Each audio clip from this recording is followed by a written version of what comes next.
From LinkedIn News, I'm Leah Smart, host of Everyday Better, an award-winning podcast dedicated to personal development. Join me every week for captivating stories and research to find more fulfillment in your work and personal life. Listen to Everyday Better on the LinkedIn Podcast Network, Apple Podcasts, or wherever you get your podcasts.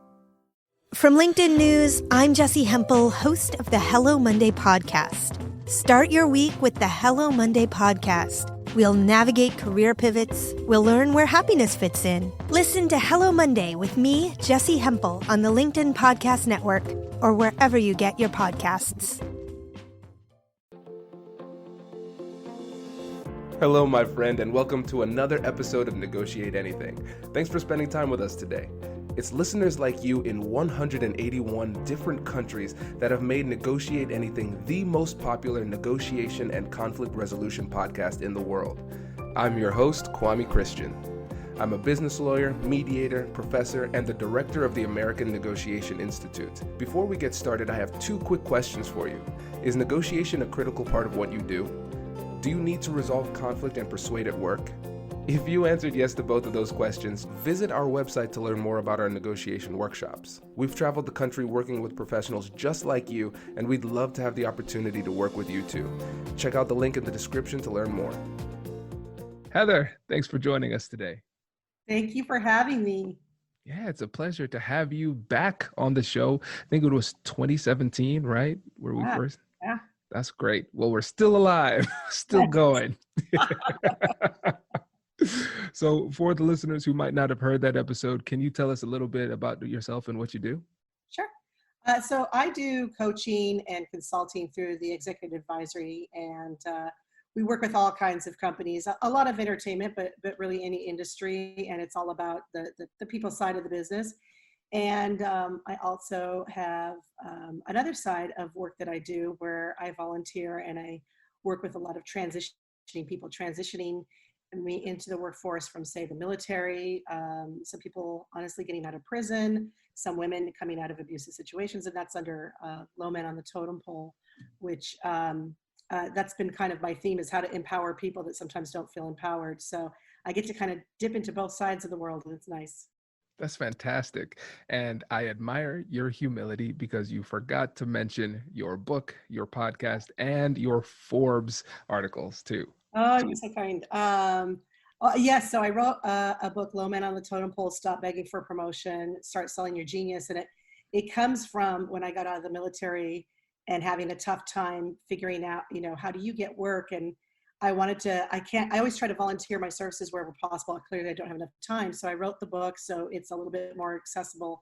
I use it in my coaching with executives. I use it helping people that were unemployed for whatever reason. So it's a good universal book. We've got a podcast, Low Men on the Totem Pole, which we were so lucky to have you as a guest. We talk about all these topics. It's relative to anybody working. And then I've been lucky enough to do some Forbes articles too. And you can find me under HV MacArthur. So. Perfect. Yeah. And we'll be sure to link to all of those things in the description of the episode. And I'm really excited for this, Heather, as you know, because I got giddy the last time we talked and we talked about this. And I have to apologize for the audience. My audience, I am sorry that I haven't had an episode on how to give and receive feedback. Those are some of the most difficult conversations that you are having, and I apologize for that. But we are rectifying the situation now with an expert. So today, we're going to talk about the three things. First, giving feedback, how to give it effectively, then how to receive feedback effectively, and then lastly, what happens if we get feedback that we disagree with? How do we have that conversation? So let's start off with number one. What are some things we need to keep in mind when giving good feedback? So that's it's I don't want to mince words, but that's actually part of the issue that comes with feedback, is this idea that we're going to give it. So we set ourselves up to honestly lecture people. And, I don't know about you, but my mother tried that, and that definitely didn't go very far with me. So I'm always about, how do you get clear about what it is that you are looking to accomplish in talking to somebody? And then how do you set them up for a real dialogue? And I think both those things are critical. And then, you could share your side of things, but it actually shouldn't be the front runner, because if you're trying to solve and get people on the same page, you've got to invite them in and make sure that you really understand their perspective. So I always say, first, start with, can you get yourself in a mindset where you're open, genuinely curious about their perspective? Because if not, you might as well say, I'm here to tell you everything I think is wrong with you or what you do. I don't know if you'll get a good response, but at least it's honest. And so when I do that, when I have people sit down and, we work through, where their emotions are with things. But I start with a model I call above the line feedback. And it's, it starts with where your brain operates. Your brain, for all this situation to happen, you had to collect details. And so that's the green language. It's rare you and I are going to dispute those two things unless, I really think what you're saying is an outright lie. But if I say, you were late 5 times by 5 minutes in the month of September, that's pretty specific. And most likely, someone else could corroborate. And unless I'm just going to debate with you that you're absolutely wrong, most often there's not a lot of room for confusion and different interpretations. If now the yellow plus language, your brain has to start to look for patterns. You can't just speak in details all day. And so we'll say things like, you were late several times last month. That may be accurate, but there's room for me to go, well, what do you mean by several times? And what do you really mean by late? And so there's room for me to debate that, but we need a little bit of that so we can get to the point. But that's, your brain looks for that pattern. Then your brain judges, do I like that result? Do I like that behavior? Do I think it's good or bad? And this is actually where performance ratings or those types of discussions come into play. And I think the work was effective. I think, the results of that were above and beyond what we were expecting. Or I think your pattern for showing up in meetings shows unprofessionalism. And so those are all things that are happening outside of the person, and it's all work related. This is the area, so yellow, that's what I call yellow neutral. This is where the line shows up. So it's yellow neutral. What do I think of stuff? Yellow plus, what patterns am I seeing? Green language, all the details, all the facts, all the tangibles. I can even say, I felt uncomfortable in that meeting. That's actually green language. I can say what I felt. No one can dispute that. If I said, you made me uncomfortable, then it's an accusation. If I say I felt uncomfortable based on how you behave, that's me sharing of myself.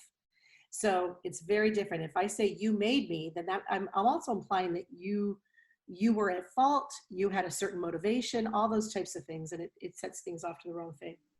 So the brain goes through, I see it, I look for the pattern, I judge it, and then your brain doesn't stop. It goes down to the next line and it says, I start to judge the person. So I think they're unmotivated. I think they're, out to destroy things. Anytime I'm talking about someone's personality or their motivation, I've gone below the line. And here's what's dangerous is that's yellow minus language. That's not illegal stuff. It'll kick you off into a debate. It'll get the person on the wrong side of things. It'll actually set you up to not be open and curious. But in there, our biases start to show up. So our biases start to show up when we start to judge things at the yellow neutral. We're judging work. I have a bias for timeliness. Then we start to show our bias for kind of people and what I think their values should be. And then there's the red language. And the red language is my brain said, data, themes, what I think of it, what I think of them, and now what I think of people like them. And this is where the really ugly biases show up. And, sometimes it's people like them, people who work in IT, but that definitely sets you up for some problems. But you're also doing that in a setting of society. And so in society has taught me to think one way about women or a certain race or a certain age group, then all of a sudden my brain goes lightning fast to people like them. And that's how we get micro and macro aggressions in the workplace. So it's all about, can I get you really disciplined to rewind your brain and stay above the line to, one, keep you from practicing these biases, and two, we all have some biases, keeping it out of the workplace, keeping it out of our performance judgments. This is so interesting because it sounds like the natural thing for people to do in this situation is to go below the line. And the only way we can stay above the line is if we are really intentional about wordsmithing these conversations in a way that makes it more likely for us to be successful. Does your company invest in professional development training? If you believe that your team would benefit from a negotiation workshop, all you need to do is go to our website, fill out the workshop request form, and then we'll set up a time to chat. These workshops are completely customizable, and we've done them all around the country. Negotiation and conflict resolution skills are beneficial across all professions, but they're especially useful in procurement, purchasing, sales, sourcing, and contract management. Our calendar is filling up quickly, and we even have some workshops scheduled for next year. If you think you might want one, I'd suggest reaching out soon so you don't miss out. Check out the link in the description to learn more. And now, back to the show. Brace the rudders! Raise the sails! Raise the sails! Captain, an unidentified ship is approaching. Over. Roger. Wait, is that an enterprise sales solution? Reach sales professionals, not professional sailors.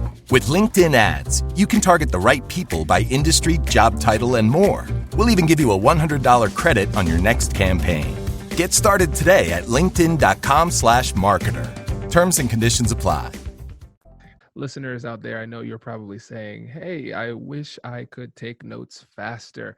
Well, don't worry. We're going to turn this into a free guide. So if you go to americannegotiationinstitute.com/guide, you can get access to a breakdown of this approach, which is really fantastic. So if you're in a position where you are either giving and receiving feedback, then you could download this guide to prepare for that conversation. And of course, you can get access to 15 other free negotiation guides. So this is going to be news to my team that they need to create this, but I'll send what we have. It'll be easier to do.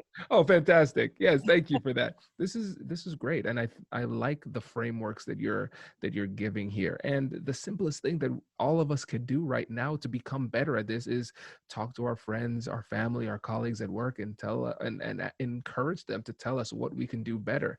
And it makes so much sense because by doing this, we are training them to let them know, hey, this conversation doesn't need to be that awkward. You can feel safe telling me what I need to do.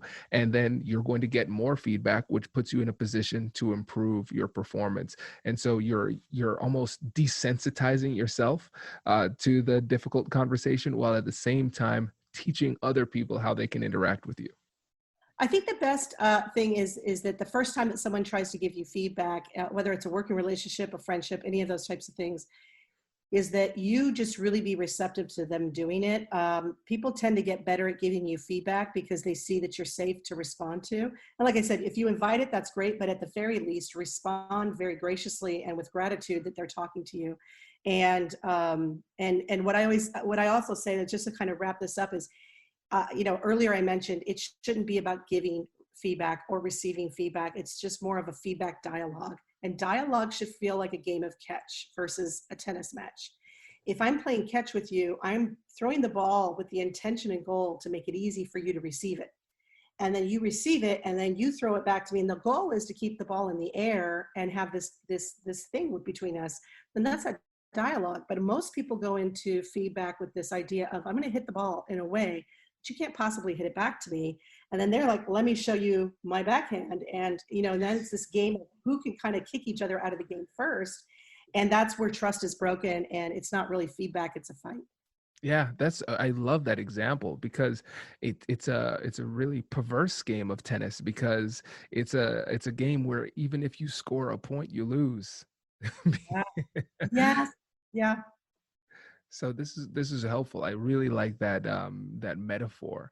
And again, this is something that we can take in all of our difficult conversations. And when I'm negotiating or when I'm serving as a mediator, one of the things that I find helpful that encourages people to share more information is showing appreciation when they do share information, especially when it's information that they might have hesitated to share because it either reflects poorly on me or my client. Sometimes people will try to protect you from information that might hurt your feelings. And I tell people, listen, I need that information in order to make this situation better. And so I really go out of my way to give them that positive and reinforcement to say, listen, I know that wasn't easy to say, and I really appreciate it. I appreciate that you trust me enough to share that information. And by reinforcing it in that way, they appreciate that, they feel safer, and they say, okay, I guess Kwame can handle it.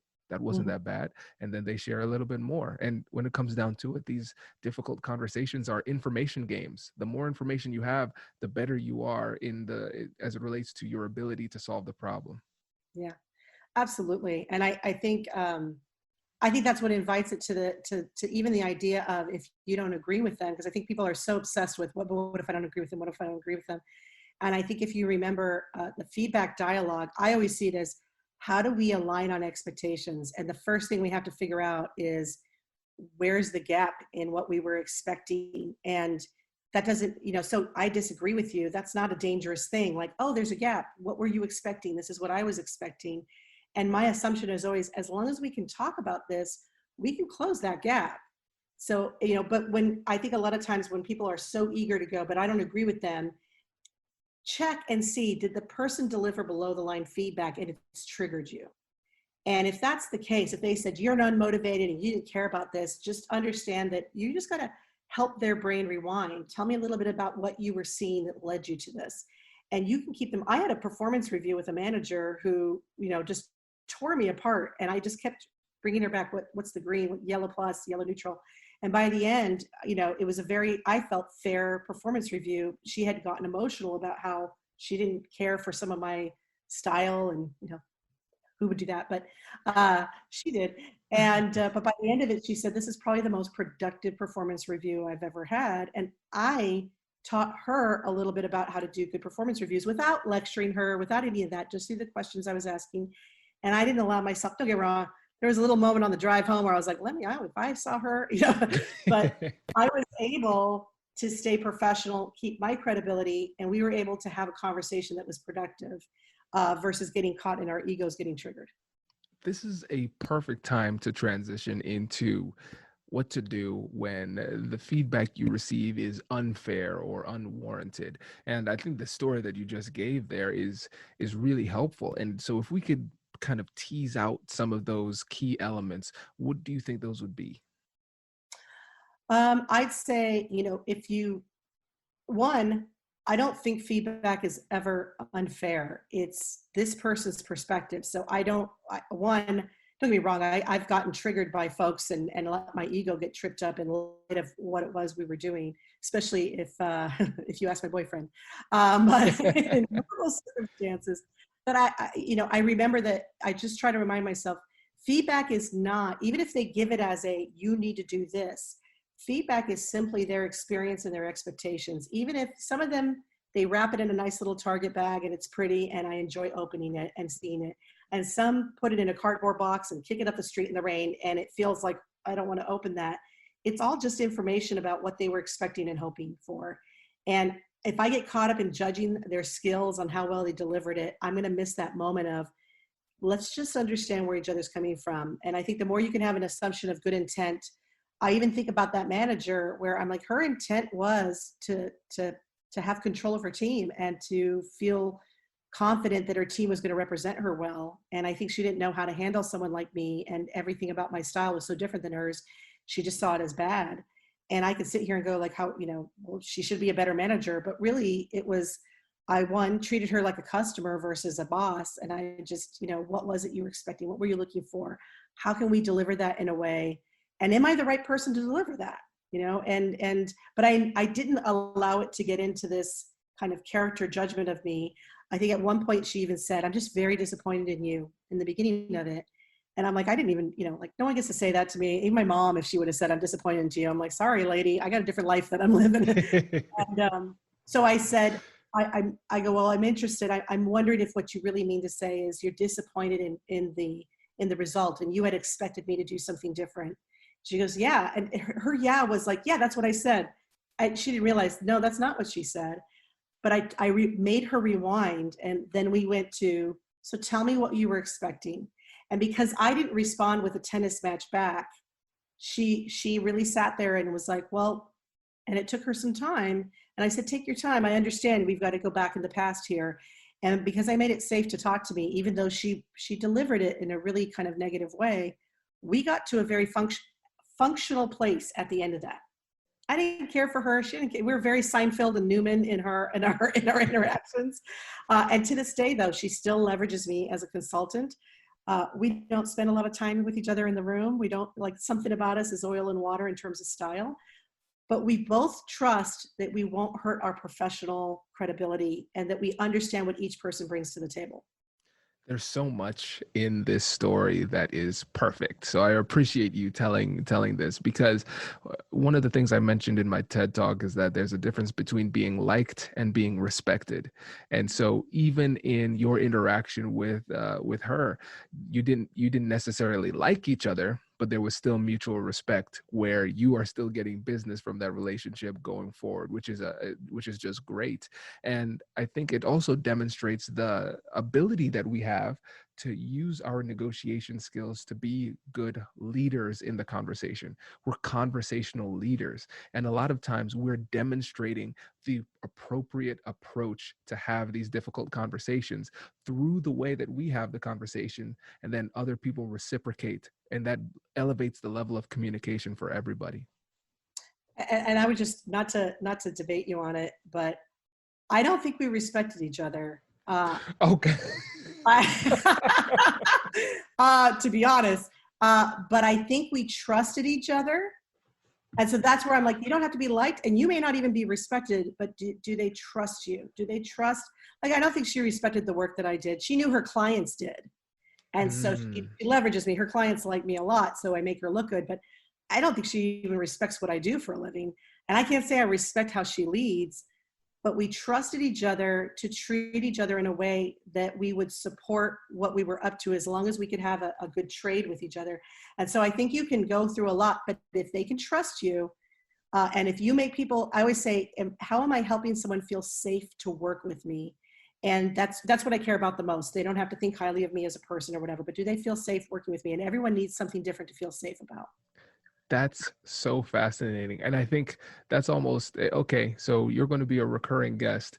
That will be an interesting one to discuss. How can we have these relationships and a productive business relationship if you don't like each other, no, don't even respect each other, but how can you still get that trust just in a business sense? That's really cool. So listeners, keep an eye out for that coming to an episode near you in 2021. Well, I think we're running up on time here, so I really appreciate this, Heather. This was so much fun. But before you go, make sure you let the listeners know about your book and the podcast and your company. Yeah, feel free to get more on this topic in the book, Low Men on the Totem Pole, Stop Begging for Promotion, Start Selling Your Genius. It's available on Amazon, Apple iBooks.